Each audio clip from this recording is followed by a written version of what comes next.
There's a company called Republic Windows and Doors that closed their factory and gave the workers 3 days notice. Now the company claims that Bank of America didn't extend a line of credit so they can keep their operations going. The company reneged on paying the workers their severance pay, vacation, and all the benefits that they earned. Told them that they had to leave.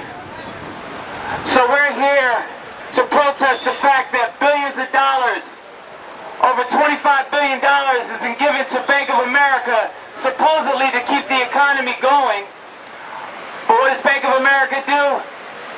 Bank of America keeps that money for itself, for its greedy CEOs, while workers get laid off.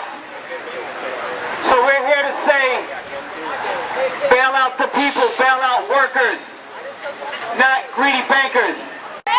What's your name, sir? My name's Rob Ryan. And why are you participating in this demonstration Well, I today? think it's important to have a voice that the money shouldn't just been handed over banks without it reaching ordinary people. The workers out in Chicago are doing a brave and noble thing by staying right in their place. I want to support them, I want to encourage them, and I want to encourage other workers to do the same, and I'd like to support them too. Are you concerned that this federal bailout seemed to go to the big banksters and not to the people, not for foreclosures, and not to end these bank closings? It certainly has so far. Bank closings. There's not been supervision over it. That's exactly where the money's going. It's been a continuation of past policies, and I'm hopeful that it'll change, and I certainly want it to change. Demonstration today to show solidarity with the Republic Window and Door Factory workers. They're members of the United Electric Union, UE, and they've occupied their factory in Chicago. The factory got closed down because Bank of America, which received tens of millions of dollars in taxpayer money for the bailout, refused to extend credit to the factory, causing workers right around the holidays to be laid off without their severance pay, which they're required under law to receive. So the company is basically breaking the law, and Bank of America is causing the company to break the law. And we're here to get some accountability from Bank of America because they're getting our money, and they're getting our money because they're supposed to be saving the economy, and instead they're stuffing it into their pockets and screwing over workers. And this really can't stand. And we're really excited that the workers have occupied their factory and are refusing to take it. Refusing to take this bullshit. And it's the least we can do is come out here and show some solidarity for them. Well, I'm with Chesapeake Citizens, and we do creative citizenship projects in relation to imagining a healthy community. And in my neighborhood, there was a single mom with 2 children who was working 2 jobs, who was renting a home. She moved in a year ago. She's had to leave. I'm concerned about her and her children. I don't know where they are, and I don't know why it is that the federal government that is funded by my money is helping obscenely wealthy corporate CEOs and their shareholders and their gambling financial institutions, but they won't help hardworking Americans. So you see a big double standard here. It's beyond a double standard, and we're finally at a point, I think, where more and more people are aware of it. Now we just have to get organized and unified. White-collar workers and blue-collar workers and people who are unionized and people who aren't unionized and people who don't feel health security or education security. We all need to get together because all these issues are related, and we need to take back the government away from the corporations. Kevin Zeese with Executive Director of Campaign for Fresh Air, Clean Politics. And why are you at the protest action here in the front of the Bank of America? Well, Bank of America had a loan out to a company in Chicago, and they closed the company down by not giving them a loan and left the workers out in the cold with 3 days notice. The workers had earned severance pay, they'd earned sick leave, they'd earned medical care, health care insurance, and that all got canceled without any warning in 3 days notice. And so we think Bank of America, which got $25 billion in this bailout, is supposed to be creating jobs, not destroying jobs. They're not doing the interest of the public by putting people out in the cold in December in Chicago. Now there's another side to this, and that's these plant closings. As I understand it, a lot of this deals with these free trade agreements that have been passed over the years, going back to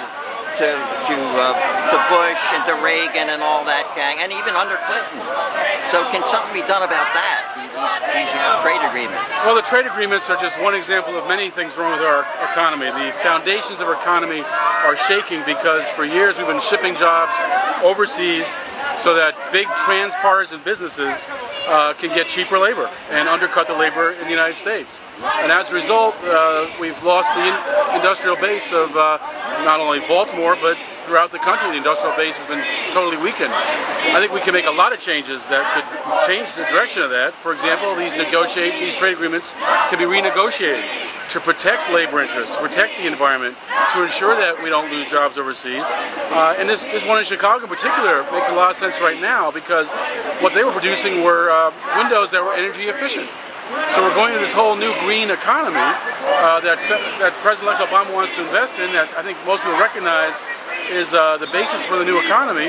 And here they are closing a green development industry in Chicago and leaving the workers in a mess. So this requires investment in the green economy. It requires control over these banks that get bailout funds, and it requires labor getting more power in their negotiations. If we do those kind of things, we'll start to get our economy back on path. What's your name? My name is Dr. Margaret Flowers. Now, Margaret, why are you here at this protest action? I'm here because I'm tired of the bailouts being used for corporations, and it's not reaching the people. There's no accountability, there's no transparency, we don't know where this money is going. And meanwhile, we have people here at home who are suffering and dying, who don't have health care. And it's wrong, and we need to speak out now, or it's going to continue. And you've been focusing on that health care issue. You know how bad that is in America. So here they are. The banksters are getting bailed out, but not the guy on Main Street. Exactly. And it looks like there's going to be more plant closings and all that stuff in this country. Yeah, we really are facing a depression, and the only way to get out of this is to rebuild our social infrastructure and lift people up. Since the 1970s, the disparity between the richest and the poorest in this country has been increasing dramatically. Now where it's just a very few who hold most of the wealth. And that's going to get worse, and there's going to be a lot more suffering. But now they're at the point where they're so brazen about it, and so blatant the fact that they took $350 billion and we don't really know where it went. It hasn't reached the people. I mean, how much more brazen can you be? So we have to say it's south.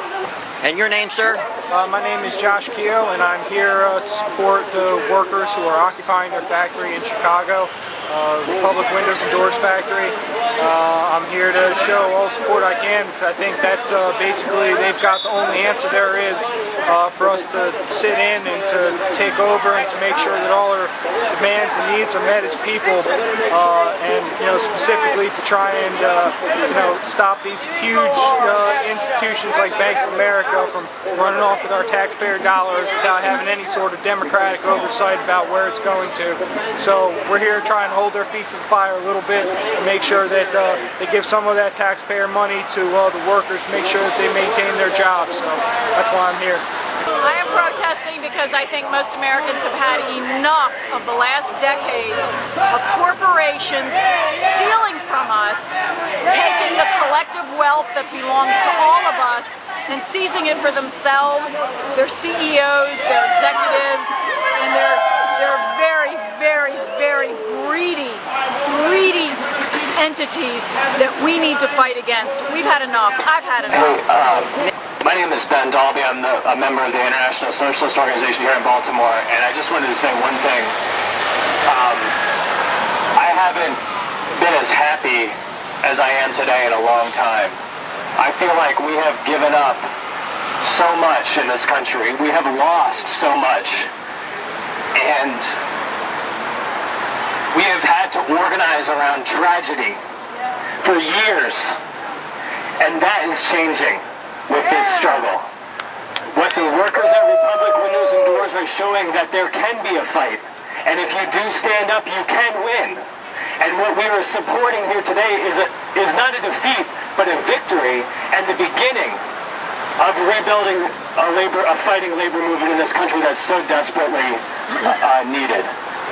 So I want to thank everybody for being here today, and let's bring it to Baltimore.